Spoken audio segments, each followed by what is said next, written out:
Hoy, como lo ven en pantalla, hay una enseñanza que he titulado Dolor sin nombre. Y podríamos hoy, más de 2000 años después de que sucedió, decir, no, si hay un nombre. Pero por muchos años, ese dolor, la obra en la cruz, pasó sin ser percibida por muchas personas. Pasó sin tener un nombre propio en esa cruz. Resulta que más o menos 700 años antes de que Jesús incluso naciera, hubo un profeta que describió al detalle algo que habría sido imposible describir con su conocimiento, con los recursos que tenía, con la información que tenía. Y no nos engañemos, el profeta Isaías era una persona de la alta sociedad, muy influyente en el hebreo. Era una persona, no era un ciudadano del común, pero aún así hubiera sido imposible para él describir todo lo que describió. Él describió al detalle la muerte de alguien que todavía no había nacido. El profeta Isaías en ese momento no conocía el nombre de esa persona. Él no sabía el día exacto. Él ni siquiera se imaginaba que lo que él estaba describiendo era que una persona iba a morir colgada en la cruz. Entonces él describe un líder desconocido, describe un evento doloroso, describe una defensa silenciosa y describe un perdedor victorioso. Él, en Isaías 53, para que lo vayan buscando, describe lo que es conocido como la pasión de Jesús. Y lo hace 700 años antes de que sucediera. Hoy es muy fácil volver a la historia, revisar la palabra y decir, claro, ese es Jesús. Pero él estaba describiendo estos 700 años antes de que sucediera. Y entonces hoy vamos a usar Isaías 53 para acercarnos a la mesa del Señor Jesucristo. Hoy vamos a celebrar la Santa Cena y la vamos a hacer en el marco de Isaías 53. Vamos a leer este texto y los quiero invitar a que lo vayamos leyendo juntos. Si no tienen Biblia, alguien que me ayude a pasar Biblias que aquí tenemos para que cada uno tenga la Biblia en su mano y vayamos leyendo. Si tienen sus propias Biblias, excelente. Isaías 53, no se adelanten en la lectura, solamente pongan el dedo en la Biblia. Vamos a salir muy poco de ahí. Alisten marcadores, resaltadores. Si es en el celular, ahí también se puede resaltar la Biblia. Entonces, para que hoy podamos recibir toda la enseñanza que el Señor tiene para nosotros. Yo creo que desde hoy en adelante vamos a ver la muerte de Jesús en la cruz de una manera muy diferente. ¿Me cuentan cuándo ya estamos listos, por favor? Repito, vamos a estar leyendo Isaías 53, un sermón expositivo. Les gusta mucho. La palabra de Dios expuesta de manera fiel. Bueno, entonces, para retomar un poquito, qué pena con ustedes. Vamos a estar leyendo Isaías 57, 53 y lo vamos a hacer direccionándonos a compartir la cena del Señor hoy. En Isaías 53, escrito 700 años antes de que Jesús muriera en la cruz, el profeta describe, les decía ahorita, un líder desconocido, un evento doloroso, una defensa silenciosa y un perdedor victorioso. Qué paradoja. Y los estaba invitando a que hoy veamos este texto no como un poema antiguo, que es realmente lo que es Isaías 53. Hoy los quiero invitar a que lo veamos como si fuera un mapa. El mapa que nos explica Exactamente lo que hoy hacemos en la fe cristiana. Isaías 53 nos enmarca la fe cristiana casi que en su totalidad. Comenzamos con Isaías 53, versículo 1. Comienza con una pregunta y dice, ¿quién ha creído a nuestro mensaje y a quién se le ha revelado el poder del Señor? ¿Quién ha creído en nuestro mensaje y a quién se le ha revelado el poder del Señor? Esta pregunta sigue siendo urgente responderla incluso hoy. Y nosotros, como iglesia, la vamos a responder hoy participando en la cena del Señor. Cuando hoy participamos en la Santa Cena, nosotros estamos respondiendo, yo he creído el mensaje. A mí se ha revelado el poder del Señor. Porque si no ha sido así, entonces, pues no tomemos la Santa Cena. Si tú hoy no has creído en el mensaje de salvación a través de Jesucristo, no tiene ningún sentido que tomes la cena. Mejor sales de acá, vas a una panadería, te compras un pan más grande y un café o un jugo más delicioso.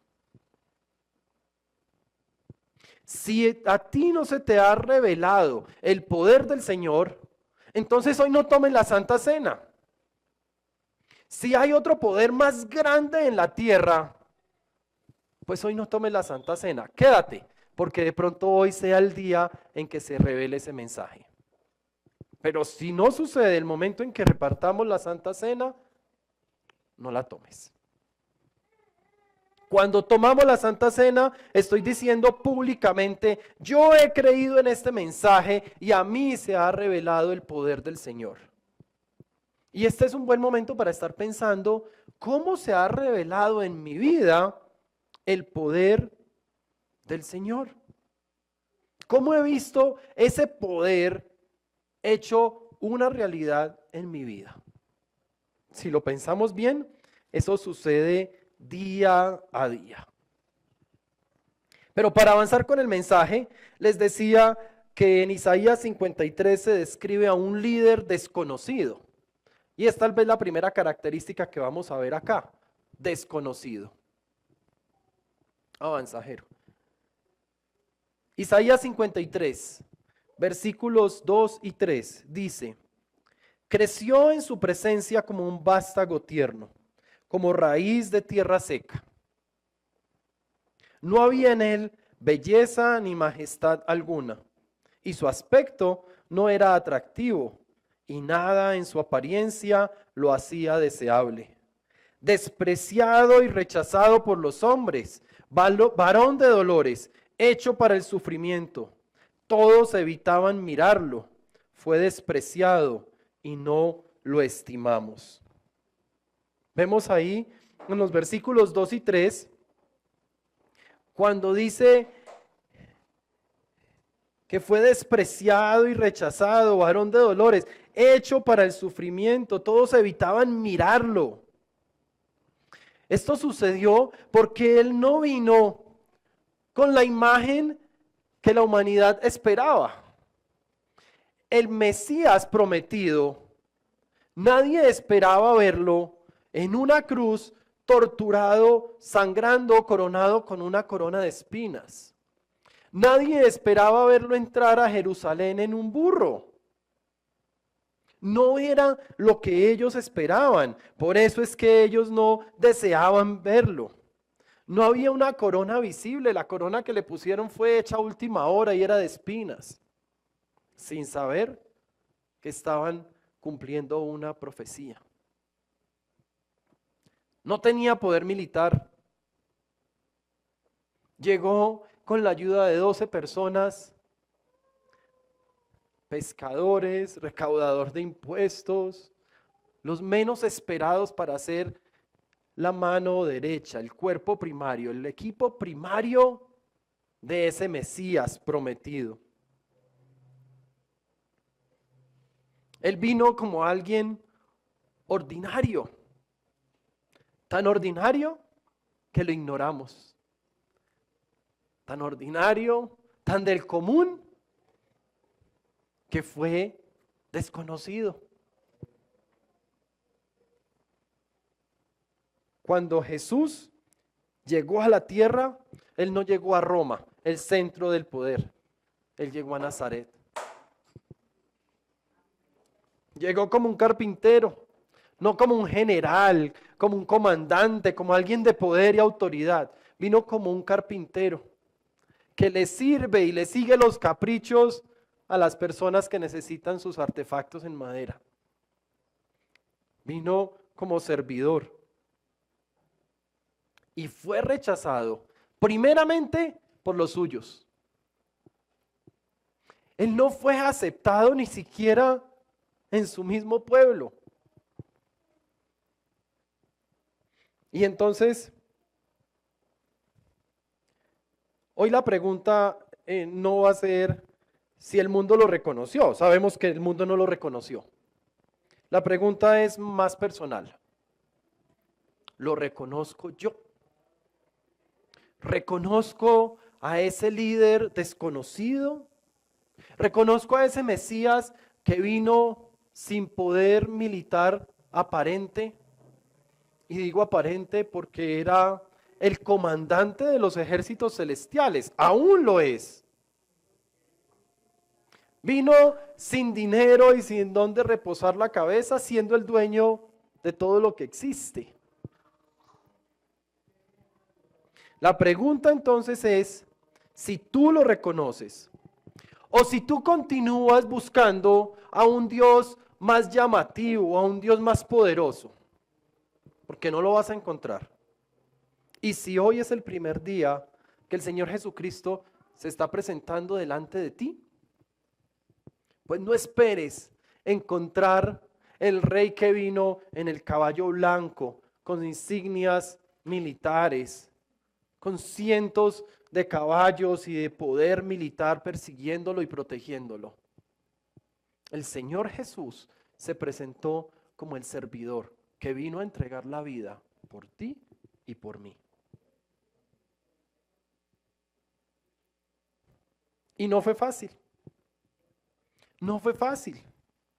Aquí en Isaías 53, además de presentar a un líder desconocido, se está presentando a un líder desconocido a través de un evento doloroso. Jero, pasa por favor. Un evento que causó dolor. Un evento tan fuerte que lo llevó a una muerte, descrita por médicos y expertos como una de las muertes más tortuosas que puedan existir. El ahogado llega a un momento en que pierde la conciencia. Cuando la persona muere quemada, el mismo dolor hace que el cerebro se apague, protegiéndose a sí mismo. Pero la muerte en la cruz mantiene la conciencia hasta el último respiro. Y ese último respiro se da porque el corazón ha explotado. Porque la muerte con los brazos abiertos y todo el peso reposando hace que la caja torácica se contraiga y cada vez que exhala es más difícil volver a inhalar. Porque es tu mismo peso cerrando la caja torácica. Y el corazón bombea tan fuerte que termina explotándose. Y eso sucede mientras aún hay conciencia. Un evento doloroso. En Isaías 53, versículos 4 al 6. Ciertamente, Él cargó con nuestras enfermedades y soportó nuestros dolores. Pero nosotros lo consideramos herido, golpeado por Dios y humillado. Él fue traspasado por nuestras rebeliones y molido por nuestras iniquidades. Sobre Él recayó el castigo, precio de nuestra paz. y gracias a sus heridas fuimos sanados. Todos andábamos perdidos como ovejas, cada uno seguía su propio camino, pero el Señor hizo recaer sobre él la iniquidad de todos nosotros.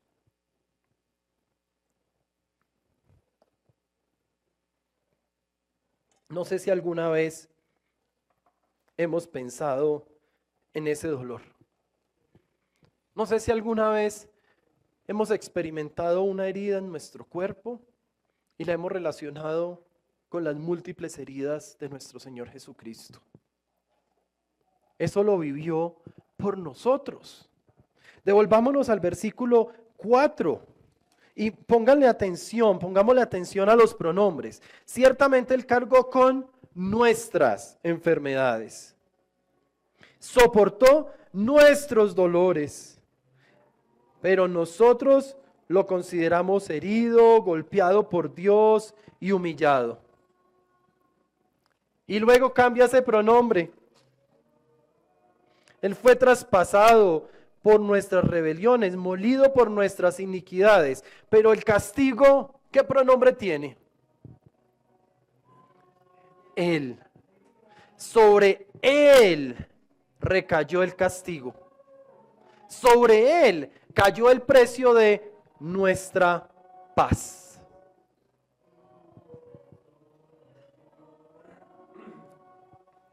El castigo fue sobre Él, la herida fue sobre Él y la curación para nosotros. Él recibió, Él se paró de frente como un escudo a recibir todo lo que nosotros deberíamos recibir. Es como si viniera un ataque de metralla, una explosión de una bomba y estamos frente a la onda explosiva y Jesús se para de frente y recibe todo lo que correspondía a nosotros. Y cuando se voltea de frente a nosotros, lo que nos entrega es sanación, salvación, paz eterna. Lo hizo por nosotros. En teología eso se llama sustitución. Él tomó nuestro lugar. Él recibió lo que venía para nosotros. Él arrebató la consecuencia de nuestro pecado y Él mismo se entregó. Él tomó el lugar que nos correspondía a nosotros. No lo hizo por error. No lo hizo por accidente. Él lo hizo porque así fue el diseño del plan perfecto de Dios. El diseño de Dios que fue creado por amor a nosotros. No hay otra motivación en todo este plan de sustitución que el amor. Él no lo hizo porque le tocaba. Jesús no enfrentó la consecuencia de nuestro pecado porque le tocaba. Él no se presentó allá diciendo, bueno, si me toca, y ahí saca todo su poder. Él lo hizo voluntariamente, por amor a nosotros. Y mientras lo hacía, tu nombre y mi nombre retumbaba en su cabeza y en su corazón.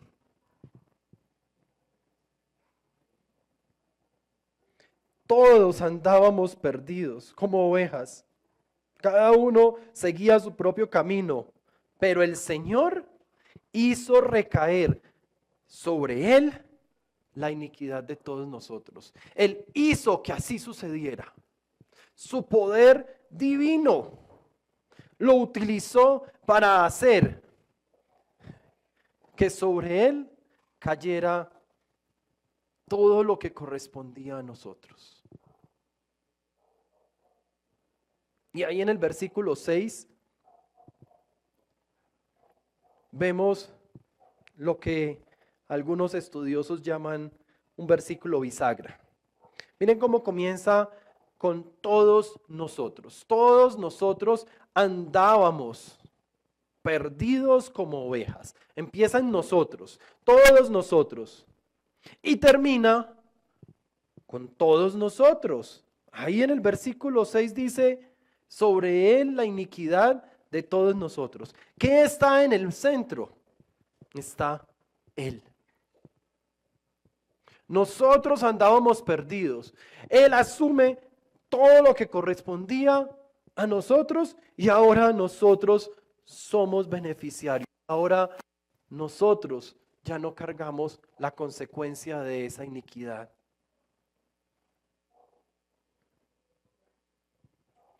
Esta sola frase en el versículo 6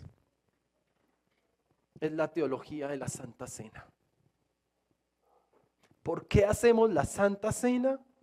Para recordar que cuando partimos el pan, hoy en día no partimos el pan, pero entregamos el pan,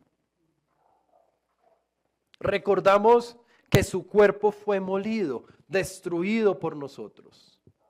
En un ratico, cuando recibamos la Santa Cena, el pedacito de pan que recibimos nos recuerda que Él entregó el cuerpo por nosotros. Nos recuerda que cuando nosotros andábamos perdidos, Él hizo caer sobre Él la iniquidad de nosotros. Esto no fue un accidente histórico, fue cuando Él cargó todo lo que tenía tu nombre y que te llevaba a la muerte. El peso de mi pecado transferido a Él en la cruz. En todo lo que Él estaba viviendo, en toda esta tortura, en todo este dolor,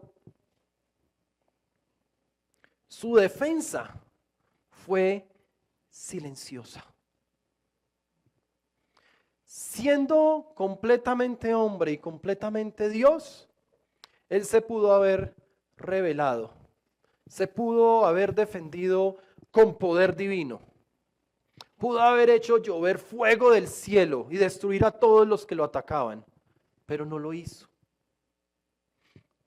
Él pudo haber usado sus derechos civiles para defenderse en derecho y no lo hizo.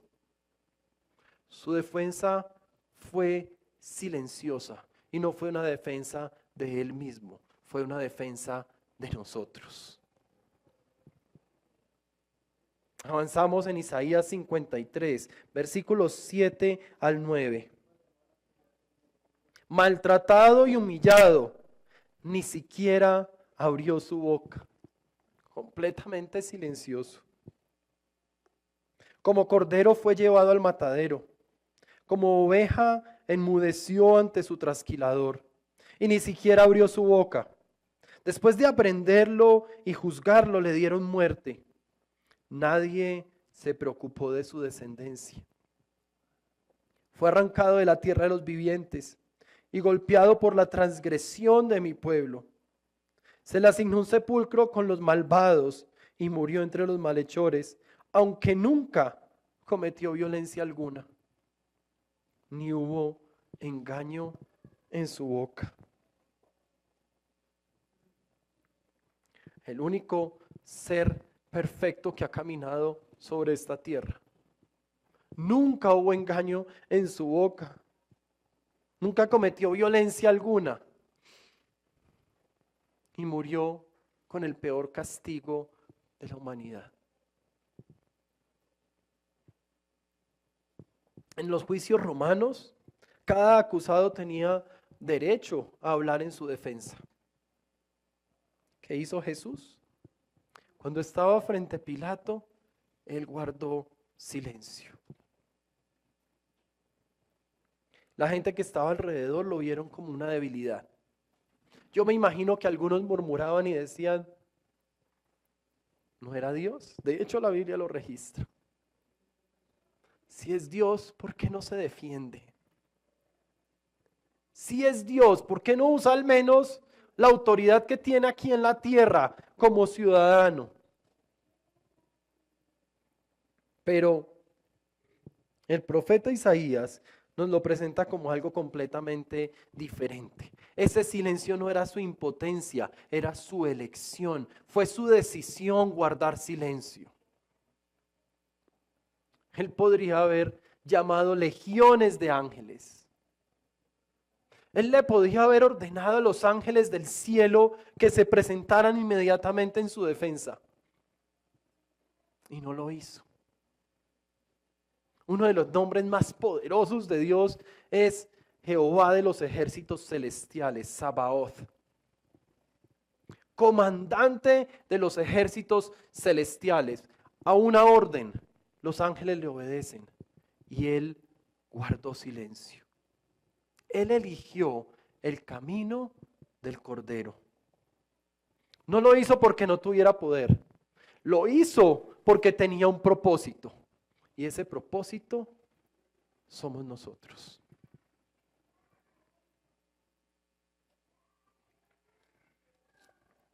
Hoy cuando tomemos la Santa Cena, debemos recordar que ese pan nos recuerda el cuerpo de Cristo, molido y destruido, no arrebatado, entregado. Él se entregó por amor a ti y a mí. Y cuando tomemos el vino, vamos a recordar la sangre de Cristo, la sangre que derramó. Y Él no la derramó peleando, Él la derramó sin resistencia, Él la derramó con amor por ti y por mí. Y eso es lo que hace que cuando todos veían un perdedor en la cruz, realmente el cielo sabía que era un ser victorioso. Por eso el último punto es victorioso. Isaías nos presenta un perdedor victorioso. Sería muy absurdo si en ese momento alguien hubiera celebrado y decía, sí, muy bien, Jesús venció, porque su líder estaba muerto en la cruz. Para la humanidad, incluso para sus seguidores, para su grupo más cercano, para su propia madre aquí en la tierra, él había perdido. Pero era un perdedor victorioso, porque él se levantó. Dice en los versículos del 10 al 12. Pero el Señor quiso quebrantarlo y hacerlo sufrir.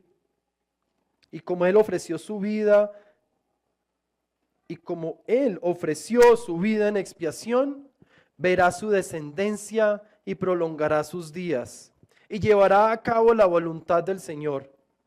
Después de su sufrimiento, verá la luz y quedará satisfecho. Por su conocimiento, mi siervo justo justificará a muchos y cargará con las iniquidades de ellos. Por lo tanto, le daré un puesto entre los grandes y repartirá el botín con los fuertes, porque derramó su vida hasta la muerte y fue contado entre los transgresores. Cargó con el pecado de muchos e intercedió por los pecadores. Después de su sufrimiento, verá la luz y quedará satisfecho. Ese verá la luz fue una adición posterior a la palabra de Dios. Cuando encuentran los rollos de Qumran, en los rollos de Qumran no aparece que verá la luz. Se cree que esto fue una adición posterior. Y si le quitáramos verá la luz, entonces dice, después de su sufrimiento quedará satisfecho. ¿Quién queda satisfecho después del sufrimiento? Solamente aquel que es victorioso y que sabía que el sufrimiento era parte del proceso. Algo similar a cuando vamos a un quirófano. Vamos con temor. Vamos sabiendo que en pocos minutos voy a perder toda mi conciencia, voy a estar en anestesia. Sé que van a hacer en mi cuerpo cosas que de pronto es mejor que yo no las sepa, pero que después de la cirugía voy a estar mejor. Sí es posible que el sufrimiento lleve a la victoria. Sí es posible que después del sufrimiento quedemos satisfechos. Pero en las condiciones que estaba Jesús, eso no era esperado, eso no era lo que la gente esperaba. Él estaba muriendo. Nadie se imaginaba que después de esa muerte, Él iba a resucitar en victoria. No iba a revivir para luego morir. Él iba a resucitar para vida eterna. Por su conocimiento, mi siervo justo justificará a muchos y cargará con las iniquidades de ellos. Por lo tanto, le daré un puesto entre los grandes y repartirá el botín con los fuertes. Lo que el mundo veía como perdedor, el cielo tenía claro que estaba siendo victorioso. Isaías 53 no termina en la muerte de Jesús, termina en la satisfacción, termina en el cumplimiento de una promesa. Jesús, como el siervo, como el Cordero de Dios, mira hacia adelante y Él ve el fruto, Él ve la victoria. Y cuando ve la victoria, Él queda satisfecho. ¿Cuál es la victoria que veía Jesús estando en la cruz? ¿Cuál es la victoria que vemos hoy, 2000 años después de que esto haya sucedido? La victoria es seres renovados, seres justificados. La victoria es verte a ti y verme a mí completamente justificado ante el Padre. Ya mi destino no es la muerte eterna. Mi destino es la vida eterna, al lado de mi Señor Jesucristo.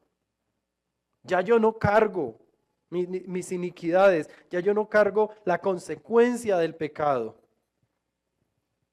La victoria que Jesús veía es la cantidad de personas alcanzadas por su mensaje de salvación, alcanzadas por la cruz, alcanzadas por la sangre que quita el pecado del mundo. La victoria que este siervo victorioso veía es la victoria que hoy veríamos si tomáramos una foto de la iglesia. Es la victoria que hoy vamos a celebrar con pan y vino. Si alguien me ayuda llamando a los niños, por favor. Ese pan y vino no lo vamos a tomar solo para recordar el pasado. El pan y vino es para recordar la victoria de Jesús. Pablo nos recuerda este principio en 1 Corintios 11:26. Dice, porque cada vez que comen este pan y beben de esta copa, proclaman la muerte del Señor hasta que Él venga. La Santa Cena que vamos a tomar en un momento no es mirar atrás, no es devolvernos a ver a Jesús como un siervo que sufre, como un líder desconocido, que entregó su vida en un evento doloroso. Un líder que pudo haberse rebelado en contra de todos en ese momento, pero decidió hacerlo de manera silenciosa. La Santa Cena, hoy la tomamos también para ver hacia futuro, para ver a ese rey que regresa, una vez más siendo victorioso. Hoy, amada iglesia, quiero invitarlos a que tomemos la Santa Cena. Hoy, como lo decía Pablo, debemos recordar que cada vez que comemos de este pan y bebemos de esta copa, estamos proclamando la muerte del Señor. La muerte que nos describió el profeta Isaías. Pero también lo hacemos hasta que Él venga. Es una esperanza a futuro. Saber que lo que hoy tenemos como un recuerdo, como un símbolo, lo vamos a ver cara a cara. Vamos a poder tocar el cuerpo de Jesús. Vamos a poder ver ese cuerpo con la sangre que derramó por nosotros. Hoy, amada iglesia, debemos recordar que cada vez que nosotros comemos este pan y bebemos esta copa, estamos recordando la victoria de Jesús. Hoy no lo hacemos como un recuerdo, como espectadores de una historia muy antigua. Hoy lo hacemos viendo el cumplimiento de todo lo que narró el profeta Isaías. Isaías no conocía el nombre, era un líder desconocido. Hoy nosotros sí lo sabemos. Cuando Isaías escribió la profecía, él no sabía quién era el siervo. Él estaba siendo inspirado por el Espíritu de Dios. Él no escribió lo que él había deducido, lo que había estudiado y lo que estaba pronosticando. Él simplemente estaba siendo usado como un instrumento. Pero hoy, nosotros de manera consciente ya hemos conocido a Jesús. Hoy, si tú tomas la Santa Cena, es porque estás respondiendo la pregunta en Isaías 53:1. Hoy los quiero invitar a que nosotros seamos quien ha creído este mensaje y a que nosotros seamos a quien se ha revelado el poder del Señor. Vamos a orar y mientras estamos orando vamos pasando la Santa Cena. Por favor, agarren el pan de la servilleta por temas higiénicos. No se preocupen por el tipo de pan, si es con levadura, sin levadura, si esto es solo jugo de uva o era vino, son símbolos.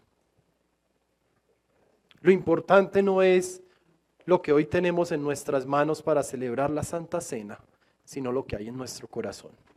Por eso en este momento los quiero invitar a que ahí donde están, cuando ya tenga el pan y el vino en sus manos, cierre sus ojos para que nada más lo desconcentre. Y entre en un momento de intimidad con el Señor, pidiendo perdón por cada uno de los pecados, pidiendo perdón incluso por esos pecados que no recordemos. Que sea el Espíritu Santo revelando el pecado oculto en nuestras vidas. Y que cuando tomemos la Santa Cena lo hagamos todos juntos y lo hagamos estando en paz completamente con el Señor. Señor Jesús, yo te doy muchas gracias, porque hoy al tomar la Santa Cena, no solamente recordamos tu dolor en la cruz, tu cuerpo molido, destrozado, entregado por nosotros. No solo recordamos que derramaste hasta la última gota de sangre para borrar nuestros pecados de manera definitiva. Hoy también recordamos que fuiste victorioso en la cruz. Hoy también nos apegamos a la promesa de que tú regresarás. Y hoy proclamamos tu muerte, pero lo hacemos hasta que tú vuelvas. Señor Jesús, yo te pido que tu iglesia sienta ese dolor por las personas que hoy están muriendo sin una esperanza de salvación. Por las personas que hoy se están muriendo sin conocer tu nombre, sin conocer que hay vida eterna en ti. Yo te pido, Señor, que tú vuelvas pronto, pero que nos des tiempo para llevar tu palabra hasta los confines de la tierra. Yo te pido, Señor, que uses a tu iglesia, de manera efectiva para ir a esos lugares donde otras personas no van, a llevar salvación, a llevar tu mensaje de salvación eterna, a llevar el evangelio. Hoy yo te pido, Señor, que mientras que tomamos la Santa Cena, tú perdones nuestros pecados, que tú nos limpies. Hoy, Señor, nos aferramos a la promesa que tú nos hiciste. Nos aferramos a esta realidad espiritual, pidiéndote que perdones cada uno de los pecados que hemos cometido y que nos hagas dignos, que nos justifiques delante del Padre, que nos permitas tomar con dignidad la Santa Cena. Gracias, Señor, porque sabemos que esta es una promesa que se cumple. Gracias porque tú mismo nos pediste que así lo hiciéramos. Yo te pido que bendigas este pan y este vino. En tu santo nombre, Señor Jesús, y con todo el poder del Espíritu Santo. Dios, gracias por este plan de salvación perfecto. Bendice a cada una de las personas que están acá presentes tomando la Santa Cena. Bendice también a cada uno de los que lo están haciendo de manera remota en el lugar donde se encuentren hoy. Gracias, porque sabemos que tú has limpiado nuestro pecado y que hoy nos haces una nueva creación y que en ti nuestro pasado no existe más. En tu santo nombre, Señor Jesús, te oramos. Amén.